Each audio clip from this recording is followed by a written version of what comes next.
கர்த்தருடைய பரிசுத்த நாமம் மகிமைப்படுவதாக. இன்று நம்முடைய தியானத்திற்காக ஒரு வசனத்தை எடுத்து நாம் வாசிப்போம். ஓசியா எழுதின தீர்க்க தரிசன புஸ்தகம் 12வது அதிகாரம் 4வது வசனம். ஓசியா 12:4. அவன் தூதனானவரோடு போராடி மேற்கொண்டான், அழுது அவரை நோக்கி கெஞ்சினான். பெத்தேலிலே அவர் அவனை கண்டு சந்தித்து அவ்விடத்திலும் நம்மோடு பேசினார். இந்த வசனத்தில் நாம் பார்க்கிறோம், தேவனோடு போராடி மேற்கொண்டான் என்று நாம் பார்க்கிறோம். மேற்கொண்டான் என்று சொன்னால் அவன் ஒரு விஷயத்திற்காக அவர் ஜெபித்திருக்கிறார். ஒரு ஆசீர்வாதத்தை பெற்றுக்கொள்வதற்காக அவர் ஜெபித்திருக்கிறார். ஆனால் தேவன் கொடுப்பதை தாமதம் பண்ணலாம் என்று அவர் தாமதம் பண்ணிக்கொண்டே இருக்கிறார். ஆனால் யாக்கோப்பு விடவில்லை. அவர் போராடி, எனக்கு இன்று விடிவதற்குள்ளாக நீர் செய்து ஆக வேண்டும் என்று அவர் போராடி மேற்கொண்டார் என்று நாம் பார்க்கிறோம். அதே போல நாட்களில் அநேக தேவனுடைய பிள்ளைகள் போராடி ஜெபிக்க வேண்டும், போராடி ஜெபிக்கிறோம் என்று சொல்லுகிறார்கள். ஆனால் தேவனுடைய ஆசீர்வாதத்தை பெற முடியாமல் காணப்படுகிறார்கள். தேவனுடைய ஆசீர்வாதத்தை பெற்றுக்கொள்ள வேண்டும் என்றால் இந்த யாக்கோப்பு ஜெபித்தது போல் நாமும் ஜெபிக்கிறவர்களாக காணப்பட வேண்டும். யாக்கோப்பு போராடி ஜெபித்தார் என்று நாம் பார்க்கிறோம். அவர் எப்படி போராடி ஜெபித்தார், அவருடைய ஜெபம் எப்படி இருந்தது என்பதை பற்றி நாம் ஆதியாகமம் 22வது அதிகாரம், ஆதியாகமம் 32வது அதிகாரம் 22வது வசனத்தில் இருந்து 28ஆம் வசனம் வரை நாம் பார்க்கும்போது அதனுடைய சம்பவத்தை நாம் அதில் பார்க்க முடியும். முதலாவது நாம் அதில் பார்ப்போம். 22வது வசனத்தில் அவர் என்ன செய்கிறார்? ராத்திரியில் எழுந்திருந்து தன் 2 மனைவிகளையும் தன் 2 பணிவிடைக்காரிகளையும் தன்னுடைய 11 குமாரரையும் கூட்டிக் கொண்டு யாப்போக் என்கிற ஆற்றின் துறையை கடந்தான். முதலாவது அவர் ஜெபிப்பதற்கு முன்னதாக அவர் என்ன செய்கிறார் என்றால், தனக்கு தொந்தரவு செய்யக்கூடாதபடி அல்லது ஜெபத்திற்கு தடை வராதபடி என்ன செய்ய வேண்டும் என்பதை அவர் நமக்கு முன்குறித்திருக்கிறார். நம்முடைய வாழ்க்கையில் கூட இந்நாட்களில் நாம் இப்படி செய்கிறோமா என்று நீங்கள் ஆராய்ந்து பாருங்கள். ஏன் நம்முடைய வாழ்க்கையில் ஆசீர்வாதத்தை பெற முடியவில்லை? இந்த யாக்கோப்பு செய்தது போல் நாம் செய்திருக்கிறோமா? அவர் ஜெபத்திற்கு தடை வராமல் இருப்பதற்காக அவர் என்ன செய்கிறார் என்றால், எல்லாரையும் அவர் கடத்துகிறார். எங்கே கடத்துகிறார்? ஆற்றை கடக்க பண்ணுகிறார். ஆற்றை கடக்க பண்ணி அவர் தனித்து உட்கார்ந்தார் என்று நாம் அடுத்த வசனத்தில் நாம் பார்க்கிறோம். எனக்கு அருமையான தேவனுடைய பிள்ளையே, நம்முடைய வாழ்க்கையில் தேவனுடைய ஆசீர்வாதத்தை பெற்றுக்கொள்ள வேண்டும் என்றால் இப்படிப்பட்ட ஒரு காரியத்தை நாம் செய்ய வேண்டும். இந்நாட்களில் சிலர் ஜெபிக்கும்போது மொபைலையே பக்கத்தில் வைத்திருப்பார்கள். ஃபோன் வந்தாலும் அவர்கள் ஃபோனோடும் பேசுவார்கள்.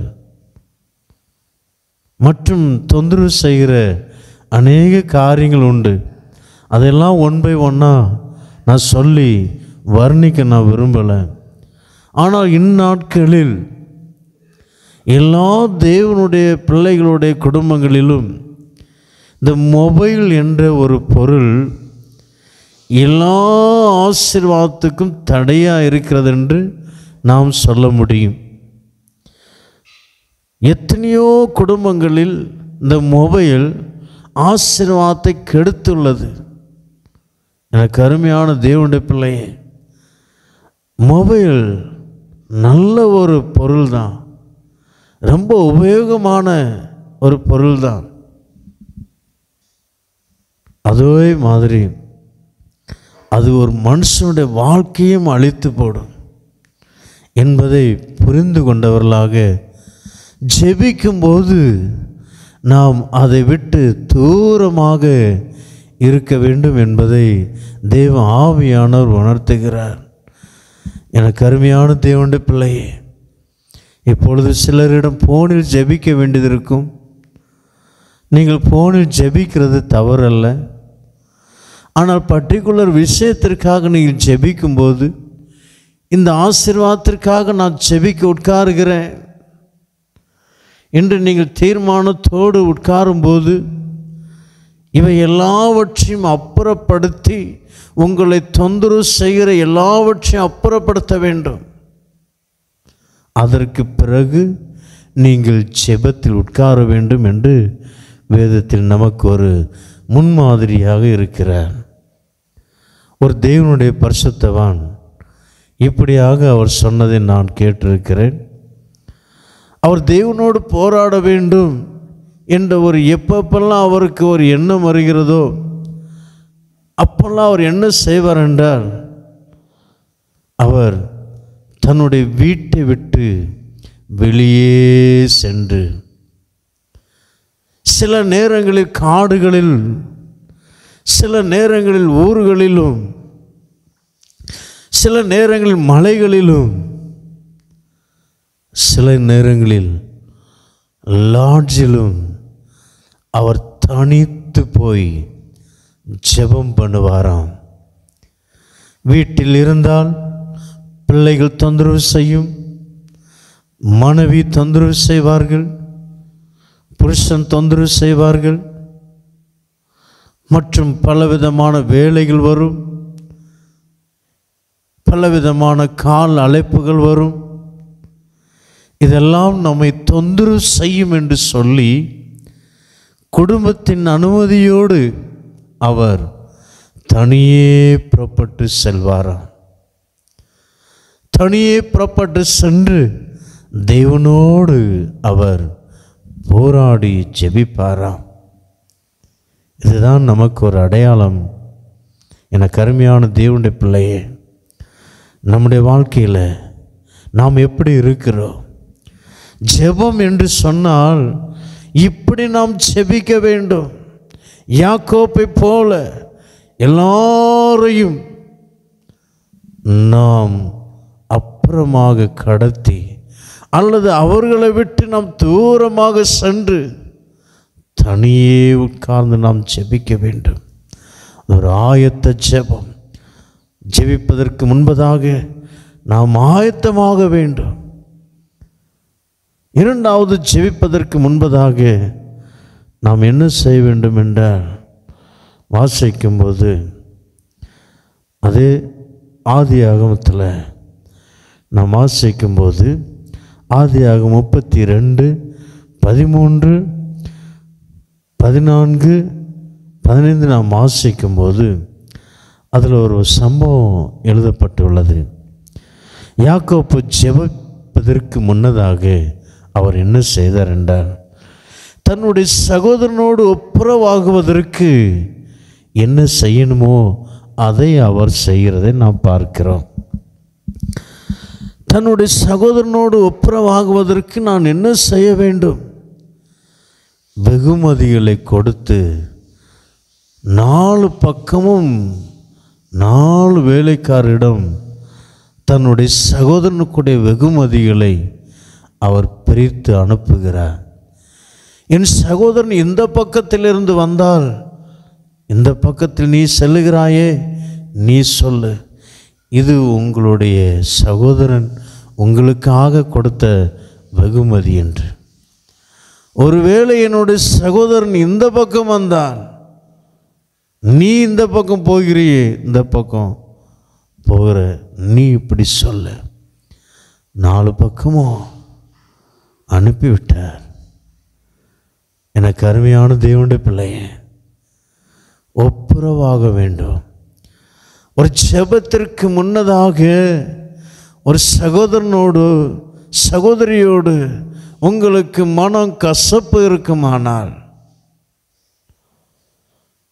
வைராக்கியம், கோபங்கள், எரிச்சல்கள் யார் மேலேயாவது இருக்குமானால் என்ன செய்ய வேண்டுமா?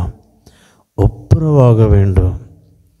இயேசு மத்தேயு 5வது அதிகாரத்தில் 23, 24 அவர் இப்படி தான் சொல்லியிருக்கிறார். நீ காணிக்கை செலுத்த வரும்போது உன்னுடைய சகோதரனுக்கு உன் மீது ஏதாவது ஒரு கசப்பு, ஏதாவது ஒரு மன வருத்தம் இருக்கிறது என்று நீ உணர்ந்தாயானால் உன் காணிக்கையை பலிபீடத்தில் வைத்து நீ போய் உன் சகோதரனோடு ஒப்புரவாகி நீ காணிக்கை செலுத்து என்று இயேசு சொல்லியிருக்கிறாருங்க. அதை தான் யாக்கோப்பு செய்திருக்கிறார்.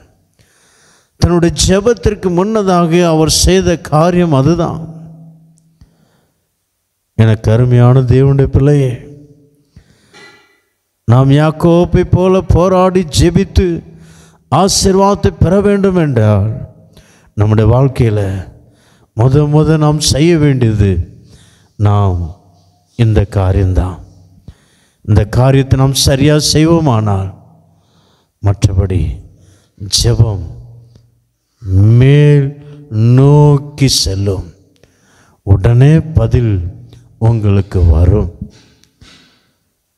2வது, யாக்கோப்பு என்ன செய்கிறார் என்றால் அவர் தனித்து ஜெபிக்கிறார். ஆதியாகமம் 32வது அதிகாரம் 24வது வசனத்தை நாம் பார்க்கும்போது அவர் தனித்திருந்தார். ஹல்லேலூயா.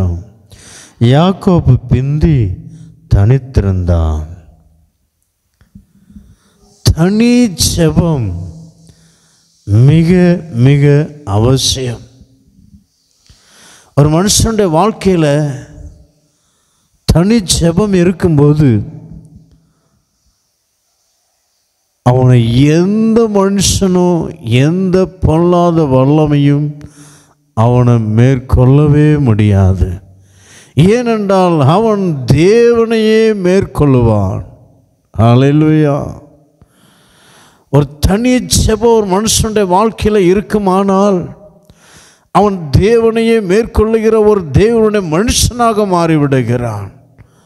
அதனால் அவனை மேற்கொள்ள ஒரு மனுஷனாலும், ஒரு அந்தகார லோகாதிபதி அந்தகார வான சேனைகள் காணப்படுகிற பொல்லாத சேனைகளாலும் முடியாது. அவனை ஜெயிக்க முடியாது. எனக்கு அருமையான தேவனுடைய பிள்ளையே, தனி ஜெபம் மிக மிக அவசியம். அதனால்தான் இயேசு பற்றி நாம் பார்க்கிறோம். லூக்கா 5:16 நாம் வாசிக்கும் போது இயேசு வனாந்தரத்தில் தனித்து போய் ஜெபம் பண்ணினார். இயேசு நமக்கு ஒரு முன்மாதிரி.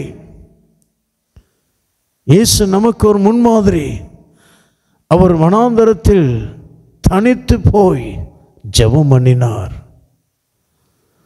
நம்முடைய வாழ்க்கையில் தனி ஜெபம் இருக்க வேண்டும். ஒவ்வொருடைய வாழ்க்கையிலும் தகப்பனாக இருந்தாலும் சரி, தாயாக இருந்தாலும் சரி, வாலிப சகோதர சகோதரிகளாக இருந்தாலும் சரி, முதியவர்களாக இருந்தாலும் சரி, என் சத்தத்தை கேட்டுக்கொண்டிருக்கிற நீங்கள் யாராக இருந்தாலும் சரி, எந்த பிரச்சனையில் எந்த போராட்டத்தில் நீங்கள் இப்பொழுது கேட்டுக்கொண்டு இருந்தாலும் சரி, இந்த கருமையான தேவனுடைய பிள்ளையே, இப்பொழுதே நீங்கள் முழங்கால் படியிட்டு கதவை அடைத்து, ஆண்டவரே எனக்கு உதவி செய்யும் என்று நீங்கள் கதறுவீர்களானால், என்று நீங்கள் கூப்பிடுவீர்களானால், நிச்சயமாக கர்த்தர் உங்களுக்கு பதில் தர அவர் ஆவலாக இருக்கிறாருங்க. ஹல்லேலூயா. எனக்கு அருமையான தேவனுடைய பிள்ளையே, நாம் தனி ஜெபம் மட்டும் ஜெபித்தால் போதுமா, குடும்ப ஜெபம் வேண்டாமா என்று நமக்குள் சில கேள்விகள் வரலாம். இயேசு அதற்கு நமக்கு ஒரு மாதிரியாகவே இருக்கிறார். எல்லாவற்றுக்கும் இயேசு நமக்கு ஒரு மாதிரி.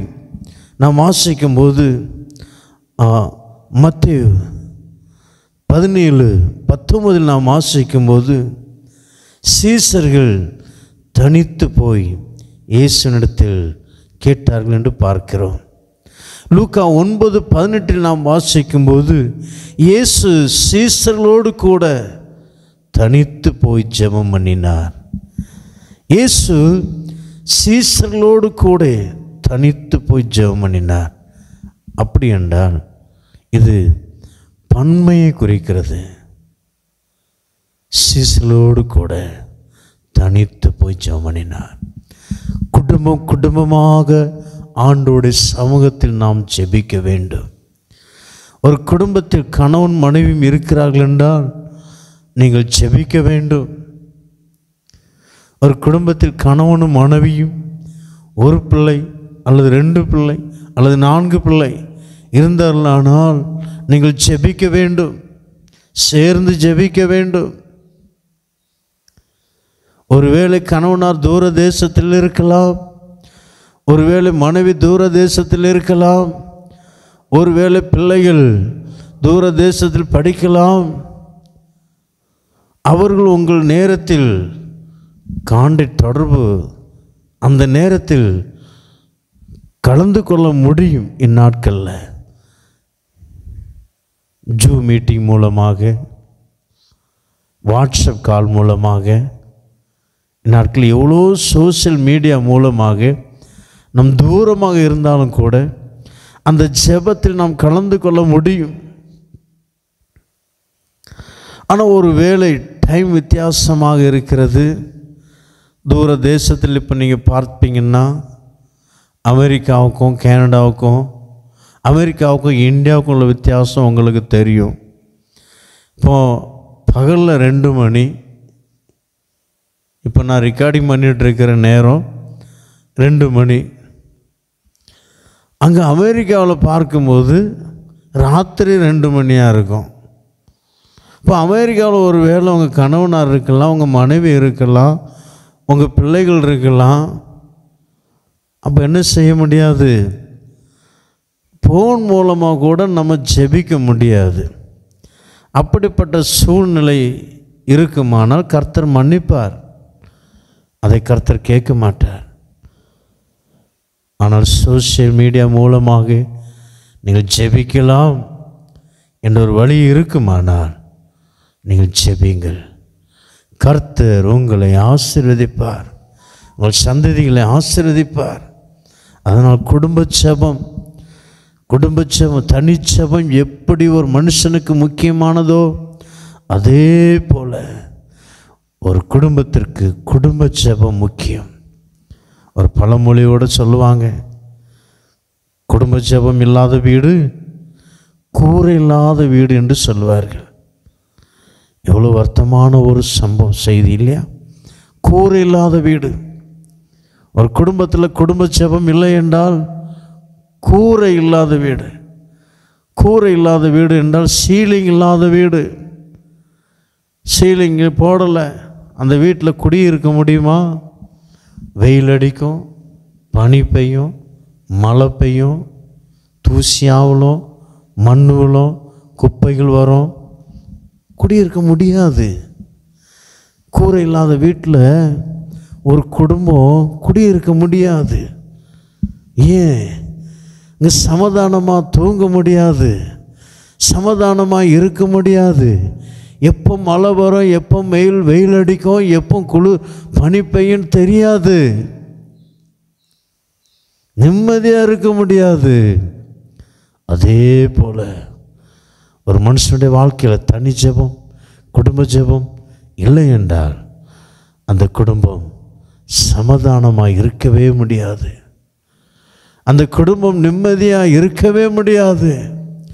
எப்போ பிரச்சனை வரும், எப்போ போராட்டம் வரும், எப்போ சண்டை வரும், பயந்து பயந்து இருக்க வேண்டும். எனக்கு அருமையான தேவனுடைய பிள்ளையே, ஒரு மனுஷனுக்குள்ள ஒரு தனி ஜெபம், ஒரு குடும்பத்துக்குள்ள குடும்ப ஜெபம் இருக்கும்போது அந்த குடும்பம் ஆசீர்வாதமாக சமாதானமாக முன்னேறி செல்லுங்க.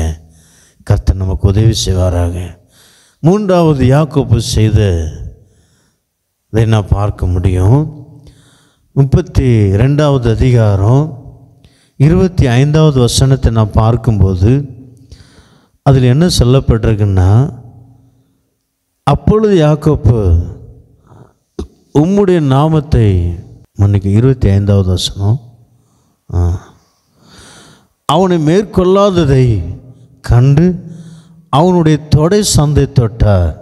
அதனால் அவருடனே போராடுகையில் யாக்கோப்பின் தொடை சந்து சுளுக்கிற்று. யாக்கோப்பு ஜெபித்து கொண்டு இருக்கும்போது தொடை சந்து சுளுக்கிற்று என்று நாம் பார்க்கிறோம்.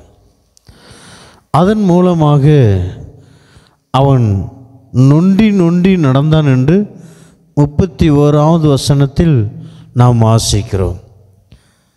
தொடை சந்து சுளுக்கினதினால் நொண்டி நொண்டி நடந்தான்.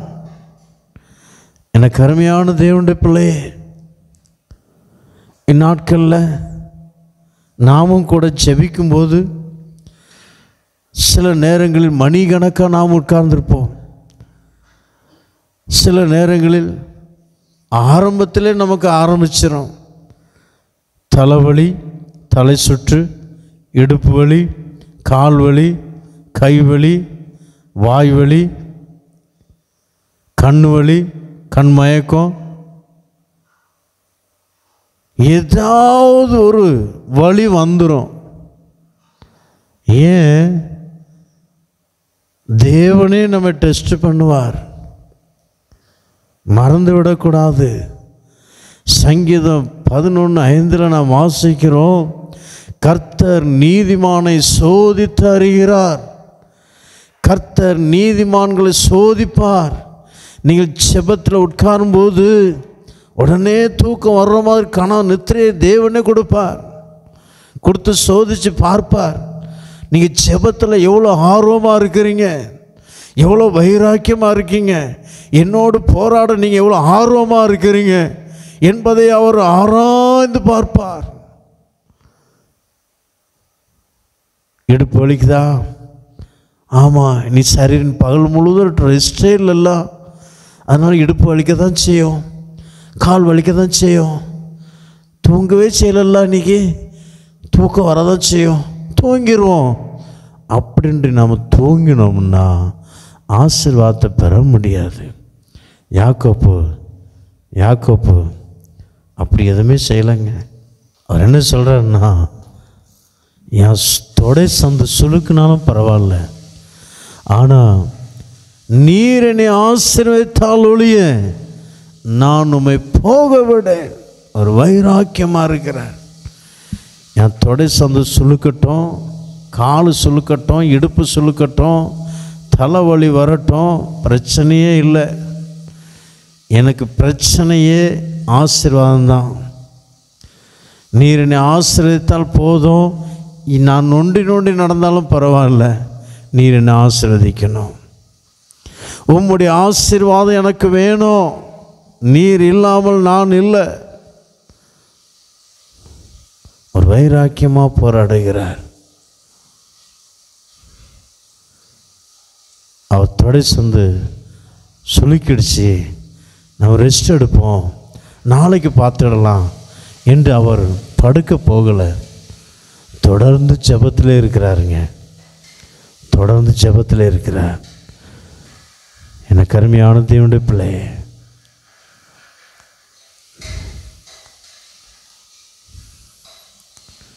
நாமும் கூட தொடர்ந்து ஜெபத்தில் இருக்க வேண்டும். தேவன் நம்மளை சோதித்து பார்ப்பார்.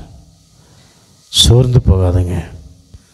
பிரச்சனைகள், கஷ்டங்கள், போராட்டத்தின் நேரத்தில் நீங்கள் சோர்ந்து போகாமல், உடம்பு வலியை பாராமல், இடுப்பு வலியை பாராமல், கால் வலியை பாராமல், தூக்க மயக்கத்தை பாராமல், ஆண்டவரே நீர் என்னை ஆசீர்வதிக்க வேண்டும், என்ன நோக்கத்திற்காக தேவ சமூகத்தில் உட்கார்ந்தீர்களோ அதை மாத்திரம் பார்த்து நீங்கள் ஜெபிக்கும்போது நிச்சயமாகவே கர்த்தர் உங்களை ஆசீர்வதிப்பார்.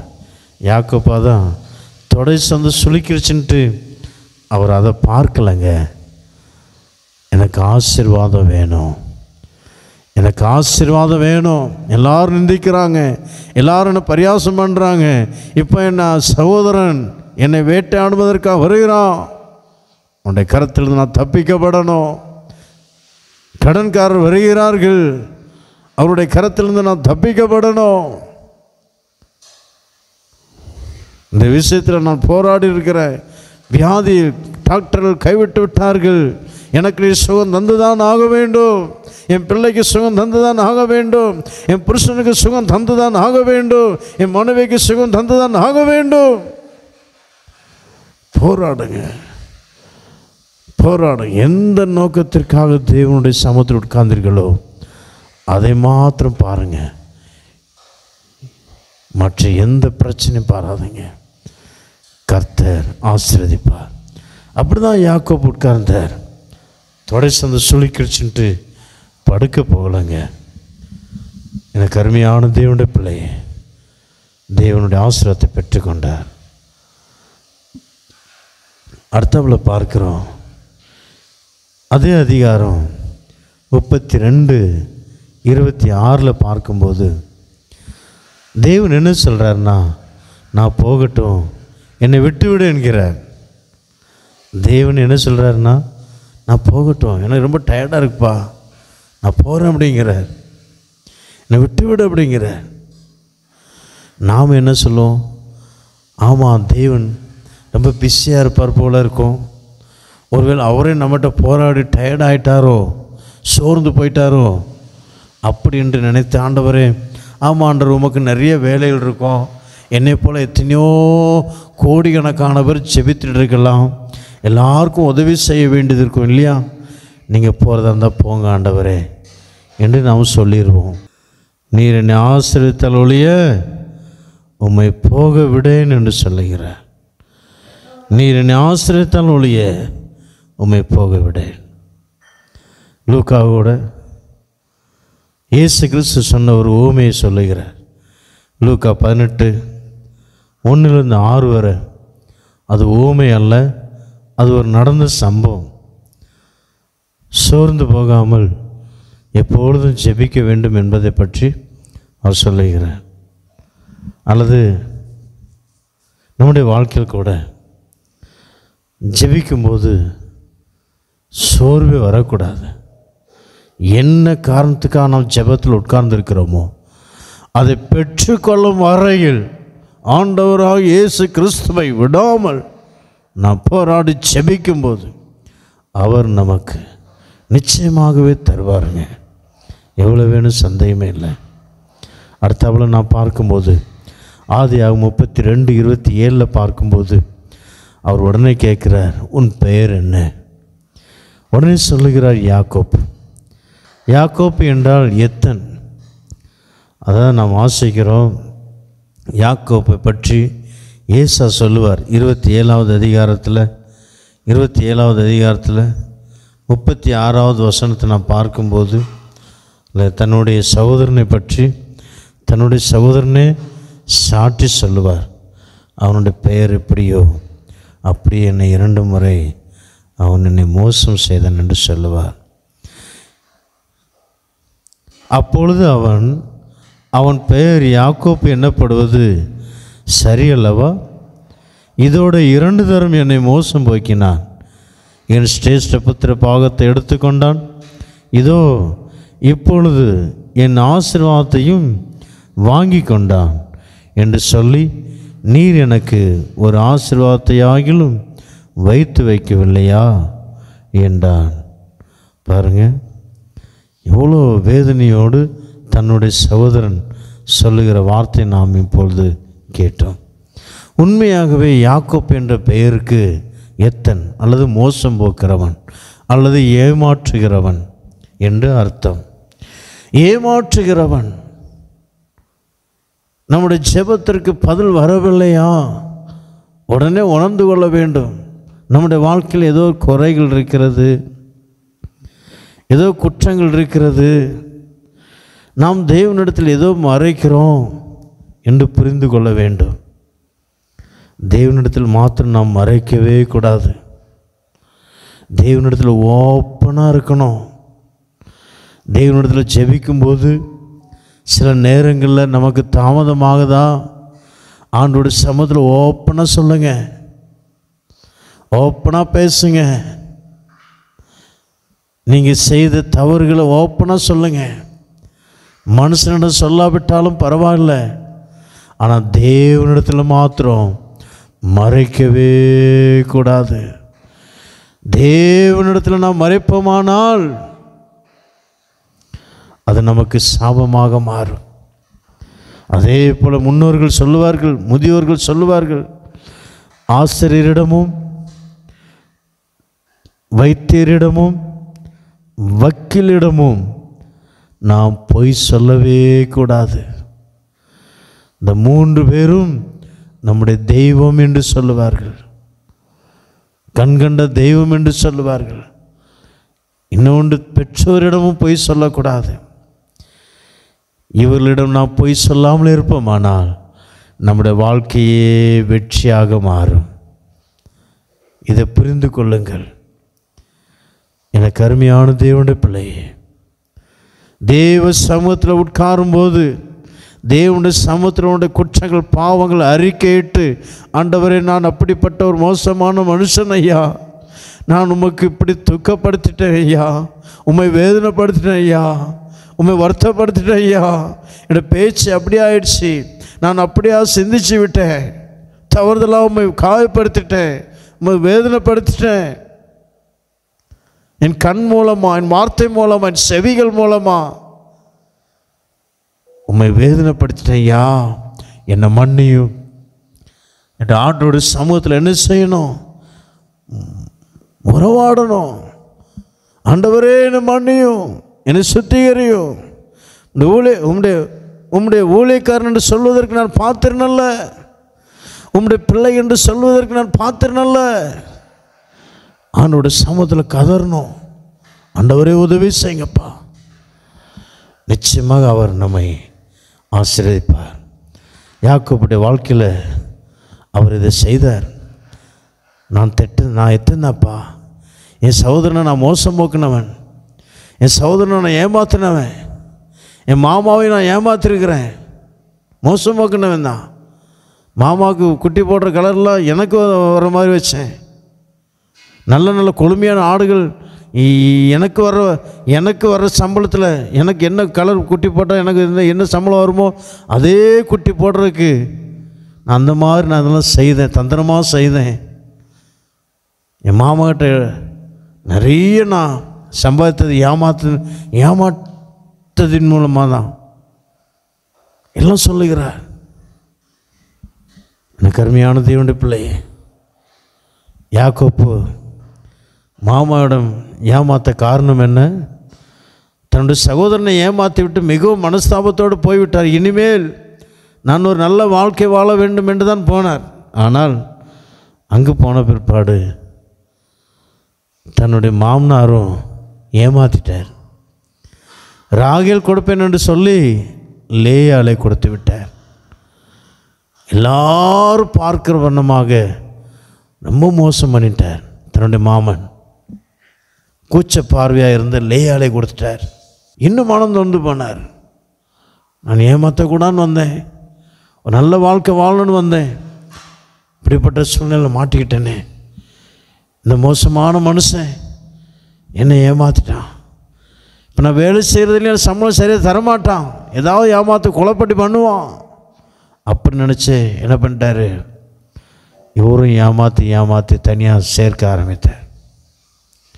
எனக்கு அருமையான தேவனுடைய பிள்ளை, எல்லாவற்றையும் ஆண்டோட சமூகத்தில் சொல்கிறார். ஆண்டவரே, நான் தப்புன்ட்டேன், உண்மைதான், என்னை மன்னியும், நான் தப்புன்ட்டேப்பா. எனக்கு அருமையான தேவனுடைய பிள்ளை, உடனே ஆண்டவருடைய வார்த்தை, இனி உன் பெயர் யாக்கோப் அல்ல, உன் பெயர் இஸ்ரவேல் எனப்படும். 28வது வசனத்தில் வாசிக்கும்போது, இஸ்ரவேல் எனப்படும், உன் பெயர் இஸ்ரவேல். இஸ்ரவேல் என்றால் ஆதியாகமம் 35:10-11 வாசிக்கும்போது, இஸ்ரவேல் என்றால் அநேக ஜாதிகளுக்கு தகப்பன், அநேக ஜாதிகளுக்கு தகப்பனாகிறார். எனக்கு அருமையான தேவனுடைய பிள்ளை, அது மாத்திரமல்ல, இஸ்ரவேல் என்றால் தேவன் நம்மோடு இருக்கிறார் என்ற அர்த்தமா. தேவன் நம்மோடு இருக்கிறார். எனக்கு அருமையான தேவனுடைய பிள்ளை, யாக்கோபு போராடி ஆசீர்வாதத்தை பெற்றுக்கொண்டார். ஓசியாவில் நான் பார்க்கும்போது இன்னும் அதில் நல்லா கிளியராக போட்டிருக்கு, கெஞ்சி அழுது ஜெபம் இருக்கிறார், அழுதுருக்கிறார், கெஞ்சிருக்கிறார். ஆண்டவரே இறக்கம் பாராட்டும், எனக்கு மேல் இறக்கம் பாராட்டுங்க ஐயா, கெஞ்சுறார், கெஞ்சி கேட்குறார். சில நேரங்களில் நான் கெஞ்சுவோம் பாருங்கள், நம்ம பிள்ளைகளை கெஞ்சுவோம், அம்மா சாப்பிடுமா, கெஞ்சி சாப்பிட வைப்போம் பாருங்க. அதே போல் யாக்கோப் கெஞ்சி ஜெபம் இருக்கிற, அழுது ஜெபித்திருக்கிற. அது ஓசியா 12 நாளில் நல்லா போட்டிருக்கிறார். எனக்கு அருமையான தேவனுடைய பிள்ளை, நம்முடைய வாழ்க்கையில் இந்த ஒரு ஜெபம் நமக்கு தேவை. யாக்கோப்பின் ஜெபம் நம்முடைய வாழ்க்கையில் இருக்குமானால் நிச்சயமாகவே நாம் ஆசீர்வாதத்தை சுதந்திரிப்போம். எவ்வளோ வேணும் சந்தேகம் இல்லை, ஆசீர்வாதம் நமக்கு தான். நிச்சயமாக ஆசீர்வாதம் நமக்கு, எவ்வளோ வேணும் சந்தேகம் இல்லை. போராடி ஜெபிக்கணும், ஜெபத்தில் போராடணும். பரிசுத்த பவுல், நான் உங்களுக்காக போராடுகிறேன், கொலோசியர் 4:12 சொல்லுகிறார். அதே போல் நாம் ஜெபத்தில் ஒவ்வொருத்தருக்காக போராட வேண்டும், ஜனங்களுக்காக போராட வேண்டும், பாவத்தில் ஜீவிக்கிற ஜனங்களுக்காக போராட வேண்டும், வியாதிஸ்தர்களுக்காக போராட வேண்டும். ஒவ்வொரு ஜனங்களுக்காக போராடி நாம் ஜெபிக்கும்போது நிச்சயமாகவே தேவன் நம்முடைய ஜெபத்திற்கு பதில் தருவாராக. கண்களை மூடுவோம், ஜெபிப்போம். சர்வவல்லமையுள்ள பிதாவே, நன்றியோடு ஸ்தோத்திரிக்கிறோம். நீ நல்லவர், நேற்று மீண்டும் மாறாதவர். இந்த வேத வசனத்தின் மூலமாக நீர் எங்களோடு பேசின வார்த்தைக்காக உமக்கு நன்றி செலுத்துகிறோம். அப்பா, கேட்ட உம்முடைய பிள்ளைகள் ஒவ்வொருத்தருடைய வாழ்க்கையிலும் இந்த யாக்கோப்பை போல ஜெபித்து தேவனுடைய ஆசீர்வாதத்தை பெற்றுக்கொள்ள உடைய பிள்ளைகள் ஒவ்வொருத்தரும் நீர் அனுகிரகம் பாராட்டுவீராக. உடைய நாமம் மகிமைப்படட்டும். அநேகர் பயனடைய அப்பா நீர் ஆசீர்வதியும். அநேகரிடம் இந்த செய்தி கொண்டு சேரும், அநேகருக்கு பிரயோஜனமாக இருக்கட்டும். ஜீவனில் சாட்சிகள் கேட்க உதவி செய்யும். இயேசுவின் நாமத்தில் வேண்டிக் கொள்கிறோம் எங்கள் ஜீவனுள்ள பிதாவே. ஆமென். கர்த்தர் உங்களை ஆசீர்வதிப்பாராக.